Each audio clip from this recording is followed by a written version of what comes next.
ہمارے نا محلے میں ایک درزی ہوتا تھا، بہت کاریگر تھا، اس کے بڑے شاگرد تھے۔ اصل وہ بکھر کا تھا، یہاں روزی روٹی ملی تو وہیں آ گیا، پرانے شہر میں رہتا تھا۔ تو وہاں اس کے ساتھ ایک عجیب معاملہ تھا، وہ جس دکان پہ بھی بیٹھتا، ساری عمر گھر بھی کرائے کا تھا، اس کی دکان بھی کرائے کی تھی، اور ساری عمر ایسی گزری۔ جس دکان پہ بیٹھتا تھا، وہ اس دکان وہ کیا کرتا تھا، ویران دکان ڈھونڈتا تھا جس کی دکان کرائے پہ نہیں ہوتی تھی۔ غور طلب بات ہے، عجیب بات بتا رہا ہوں، یہ میرے دیکھے واقع ہیں۔ وہ ہمارے پڑوس میں کوئی 30 سال رہا، تقریباً 30 سال رہا۔ وہ ویران دکان لیتا تھا، نامور اتنا تھا کہ استاد کو آ کے دنیا ڈھونڈتی تھی، چاہے وہ گلی کے کونے میں جہاں بیٹھ جائے، اتنا کاریگر تھا۔ ویران دکان ڈھونڈتا تھا جس دکان کو کوئی نہیں لیتا تھا، پھر لکھواتا تھا کہ میں اتنے سال تک نہیں اٹھائے گا، وہ خوشی سے لکھ کے دے دیتا تھا، کیونکہ اس کو تجربہ تھا، اس کو نہیں تھا۔ اتنے اور بڑے بڑے طاقتور لوگوں کی گواہیاں ڈلواتا تھا کہ کل کو مجھے اٹھائے گا، کیونکہ میں کیسے اٹھاؤں گا، میری دکان کرائے پہ نہیں جاتی، تو مجھے کرایہ دے رہا، اتنے عرصے سے میری دکان بند پڑی ہے، میں کیسے اٹھاؤں گا؟ کہ نہیں، وہ تو مجھے اٹھائے گا، پتہ ہے مجھے۔ بڑے بڑے لوگوں کی گواہیاں ڈلواتا تھا، لکھواتا تھا، کرایہ دیتا رہوں گا، دیتا تھا۔ ادھر وہ کرائے پہ بیٹھتا تھا، چند دنوں کے پاس اس کے پاس لوگ آنا شروع ہو جاتے، یہ دکان دے، وہ اگر 20 روپے کرایہ دیتے، ہم 30 روپے دیتے ہیں، ہم 40 روپے دیتے ہیں، کوئی کہ ہم 50 روپے دیتے ہیں۔ اب اس کا دماغ بیچارے کا تو ویسے ہلا چیترل گیا، دماغ تو ہلنا تھا۔ وہ اس کو آ کے کہتا کہ مجھے اتنے لوگ دے رہے ہیں، میں نے کہا میں نے تجھے پہلے کہا تھا لکھوا کے دو۔ اچھا، یہ چند بار ہوا، جس دکان پہ بھی بیٹھتا تھا، اس دکان پہ بیٹھتے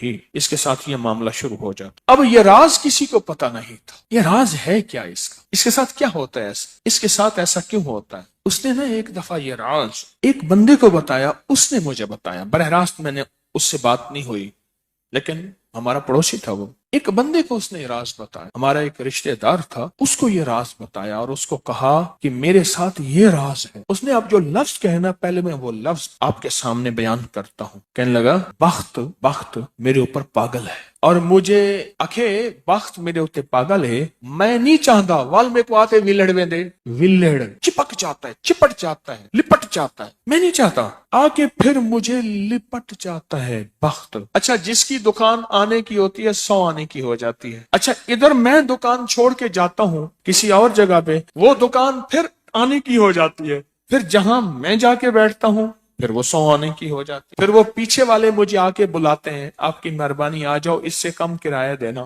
تھا کوئی ایسا، کیونکہ ہاتھ کا کاریگر بہت کم ہوتا ہے جو سر پھرا نہ ہو، ہاتھ کا کاریگر وہ ہاتھ کا جس شعبے کا ہو، تھا کو سر پھرا، کہہ رہا میں نہیں جاتا تو دکان پہ، تم نے مجھے نکالا تھا۔ ساری زندگی اس نے ایسے گزاری۔ اب یہ بخت کہاں سے ملا؟ اب بخت کو سن، کہا میرا باپ مزدور تھا، مزدوری کرتا تھا، بڑا ہوا تو اس نے مجھے درزیوں کے کام پہ ڈال دیا کہ بیٹا چلو چھاؤں کا کام ہے تو کرتا رہے گا۔ میں تو دھوپ سردی گرمی مزدوریاں کرتا رہا، درزیوں کا کام چھاؤں کا کام ہے تو کرتا رہے گا۔ اور میرے والد کہتا تھا تجھے کوئی ایسا رئیس مل جائے جو اپنی دیوڑی میں تجھے جگہ دے۔ بعض رئیس ایسے ہوتے ہیں جنہوں نے مستقل درزی رکھے ہوئے ہوتے ہیں، ان کا ہر وقت کپڑے سلتے رہتے ہیں۔ کہہ دعائیں دیتا تھا والد مجھے کوئی رئیس مل جائے۔ کہ والد کا حادثہ ہو گیا، والد کی ٹانگ ٹوٹ گئی، والد کی بوڑھی والدہ تھی، میں ہم والد کی خدمت کرتے تھے، والد دعائیں دیتا تھا، ان پڑھ تھا، کسی نے والد کو اللہم صلی علی محمد بتا دیا، بس یہی پڑھتا تھا، اور ٹوٹی پھوٹی قل ہو اللہ پڑھتا تھا، باقی کوئی ابا کو پتا نہیں تھا۔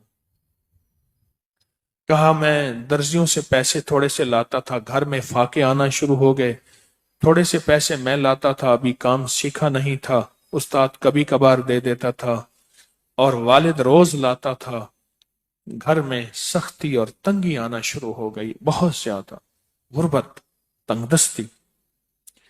ہماری ایک پھوپھی تھی، کہیں دور رہتی تھی، بہت بوڑھی تھی، والد سے بھی بڑی تھی، وہ آ کے ہمارے گھر اس نے قیام کر لیا کہ تمہارے والد کی خدمت کروں گی۔ اس کے بیٹے اسے ٹھوکریں مارتے تھے اور اس کی عزت نہیں کرتے تھے، وہ پھر گھر آ گئی۔ اب میری ماں مجھے دیکھے، میں اپنے دیکھوں، ماں نے کہا بیٹا آ گئی ہے، اس کی بھی خدمت ساتھ کرنی ہے۔